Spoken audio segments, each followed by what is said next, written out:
Hi everyone, in today's video I thought I'd just show you the process I'm going to go through to make some cards using the Warm and Toasty stamp set, which is available in my online Stampin' Up shop, and the Winter Snow embossing folder, which is also available in my online shop. Now my team want to do a card swap in November using product from the holiday catalogue. So the embossing folder is available on page 77. It's called Winter Snow and it's product number 153577, and the stamp set is available on page 42 of the holiday August-December catalogue, and that's product number 152615, and that's here called Warm and Toasty. Now, I've not actually made the card. I've got an idea in my head, and because I've got to make several of these cards, I want to make it fairly simple. So I'm thinking I'm going to use the Skating Bear. So I'm going to stamp that in black Memento ink. I'm going to do some simple colouring with my Stampin' blends. I'm thinking that I'm going to do a white embossed layer using the Winter Snow embossing folder, which is beautiful. And I'm thinking that I'm going to use Balmy Blue for the base cards, do a white layer, stamp the bear, and then do some kind of a greeting, which, to be honest, I've not thought about yet, but I'm just trying to kind of get this right in my head as to how I'm going to do it. So I'm going to start off by stamping the bear, and then I'm going to cut it out. I'm going to mount the bear onto this block. It's just a little bit bigger than the block, but if you put it on an angle, it will kind of fit. And this is a D block. I'm going to bring in my Memento ink pad, and I'm just going to start stamping up the bear. I just think this is such a fun stamp set. I love the characters that are in here, the little mice. I'm not sure if I've shown it you properly, but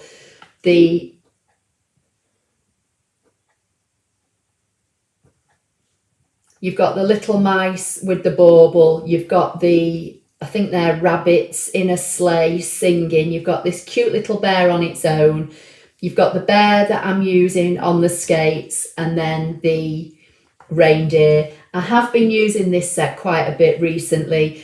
I'm not sure when this video will come out because it will come out after I've done the swap with my team.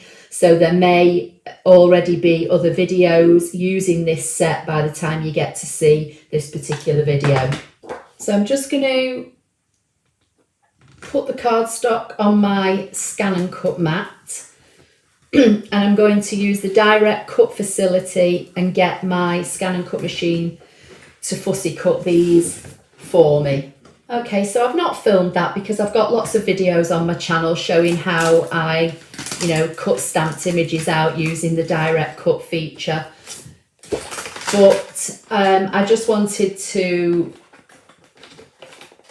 make the process a little bit quicker for me, as I've got to make several cards. So that's why I am using the ScanNCut. So these have all cut perfectly.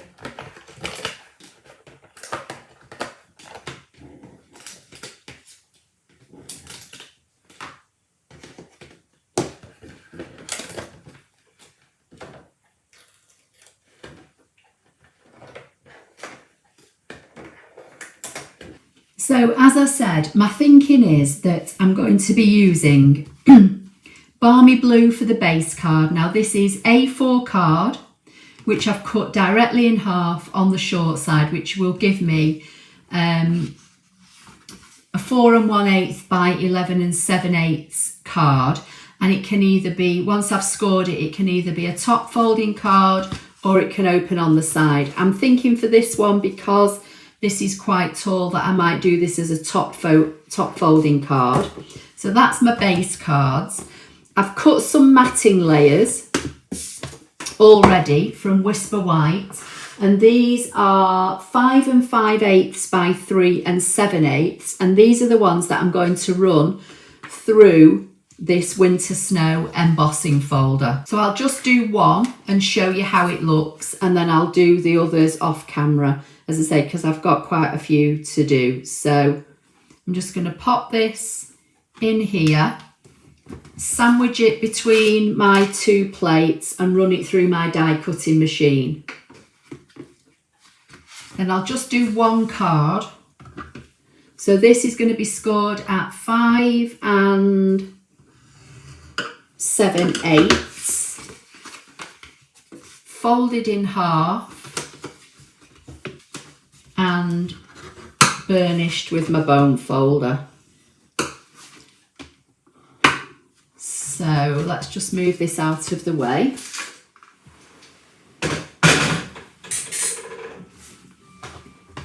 Bring in my embossing folder. I just love this. I think it's absolutely beautiful. I'm going to try and zoom in to see if you can see it better. And look at that. It's absolutely beautiful. I just love embossing. You know, you put a plain piece of card in an embossing folder, run it through a die cutting machine, and that's what you get. You could use the reverse side as well if you wanted to. That's like the deboss side. That's the bit that's pushed into the paper. But the main side is the embossed side, which is the raised side. So that's what I'm going to do on all of the cards. But for now, I'm just going to bring in my little skating bear. I'm going to bring in a Balmy Blue light blend and a Smoky Slate light blend, and I'm just going to go and do some simple colouring using these 2 blends. So I'm going to use, because this is a kind of small area, I'm going to use the bullet tip end. If you don't know what our blends are, these are our alcohol markers, and they have 2 ends. They have a fat, don't know if you can see that, like a brush tip end and a bullet end. And you used to be able to buy these individually in the majority of our colour families, but now you have to buy them as a combo pack, which is 1 light and 1 dark. That's one of the things I love about Stampin' Up. Everything coordinates. So if I'm using Balmy Blue card, I've got the exact colour of ink for colouring in this little character. If I want to stamp my greeting, I've got a Balmy Blue ink pad, so it all works together. So the little white bits on his hat and scarf, I'm just going to colour in the Balmy Blue. I'll do one of these with you, and then I'll do all the rest off camera.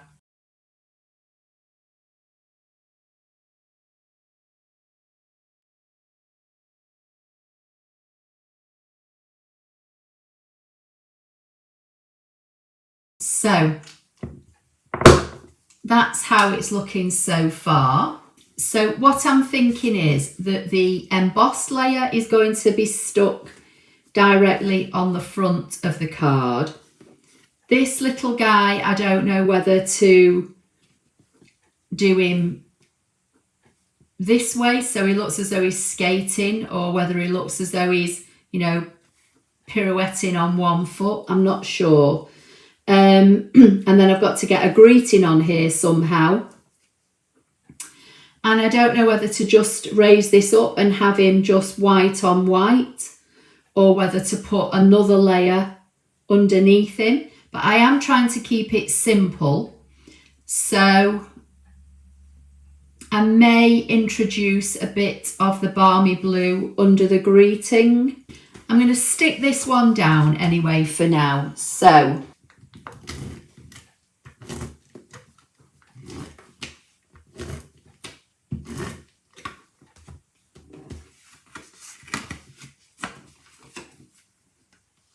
I am going to have it as a top opening card, I think. Let's just see. Oh, I don't know now. Right, let's get this on here anyway. So I'm going to stick this on here with a border all the way round. I was going to have it that way, but now I'm wondering whether to have it that way. And maybe do something with a greeting down here so he looks as though he's on top of the greeting. And then I may put something here just to kind of balance it out. I'm not sure now. Okay, I'm going to put that on one side until I decide which orientation I'm going to do this in. So I've got warm and toasty wishes to you. I've got here's to a cool Yule, sharing Christmas cheer and just for you. So I could use any of those greetings from this particular stamp set. But then there's also a little Christmas wish, which is in the gnome for the holidays, which is quite nice. I've also got a simple Merry Christmas, which is from Snowman's Season, which might look quite nice. And then I've got Greatest Part of Christmas, which has also got some other greetings in it. This one might be nice to use on the inside. I'm not too sure yet. So let's just have a look and see.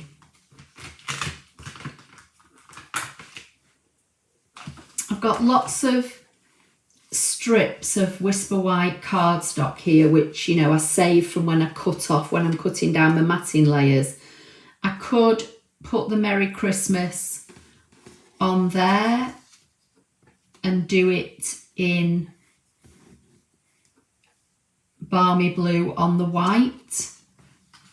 Or I'm wondering whether to stamp it in Balmy Blue on blue, or whether to go with my first thought and have the card that way up. It's a bit of a difficult decision for me to make, to be honest. I'm going to bring in a block and I'm going to mount this stamp onto this block.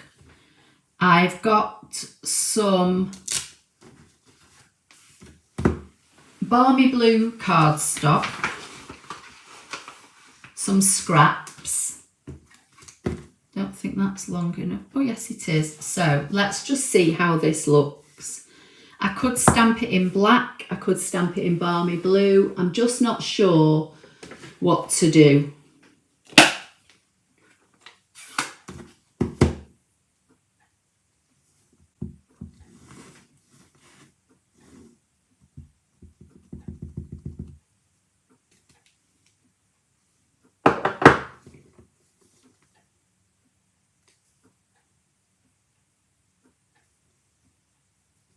Let's just see.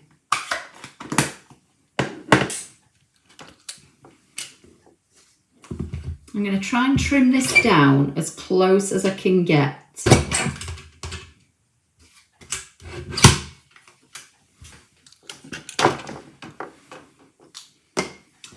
And then let's flag the end and see how this looks. I mean, you know, sometimes you have a kind of an idea in your head, don't you? The idea in my head that I'd got to was basically the Balmy Blue card with the snowflakes on and my bear, and I'd not thought much further than that. So now I'm wondering whether I should line this up here like so, and then just have him. I don't like things being in the middle of my card, so I'm more inclined to put things lower down. So I'm thinking, should I line that up and just pop him up like so? And then it's a simple card, but it's got the lovely embossing on, and I don't really want to take away from the embossing. So I'm going to pop him up on some dimensionals. So I'm in my new craft room now. I've swapped rooms again. I don't know. I've done my first ever craft room tour recently, but again, I don't know whether that video will be live by the time you watch this one. And although everything on my desk and in my drawers is in the same place, I kind of feel a little bit disorientated at the moment, but I have to say I love being in this smaller room. So I'm going to pop him on there like so. And then do I put this flat or do I pop this one up as well? I think I'll pop this one up as well. So I'm still getting used to, you know, the room and the angles and that kind of thing, and you know, trying to work out if the sound is still sounding okay. So I think that's looking okay. And then I think what I might do, I might just add a bit of bling, just to bling it up a bit, and I think that will probably do. I'm going to bring in a couple of our basic gems and just put a couple in the middle of a couple of the snowflakes. I don't think it really needs any more. So I think I'm going to leave it at that, because as I say, I want the embossing folder to be the main focus of the card, and if you can see it in the background, it really is lovely. So I've got several more of these to make, but I just thought I'd walk you through the process that I was going through in my mind. Please don't forget to subscribe to my YouTube channel at Apple Lover 53 if you don't already do so. Make sure you've got the bell notification icon turned on. What you have to do now with YouTube is you need to have the app on a mobile or tablet, and you have to have notifications turned on, and then that way you'll get push notifications from YouTube when I go live or when I upload a video. You no longer will receive email notifications from YouTube. If you use Instagram, please also follow me at Apple Lover 53 ScanNCut. And if you want to go over to my website at applelover53.co.uk, all the products that I've used today will be listed underneath this video and in an accompanying blog post, which you can find on my channel. You can shop directly from my website in my Stampin' Up shop, and on the blog post there will be direct links to all the products I've used. So I hope you found that helpful, and I'll see you in the next video. Thank you.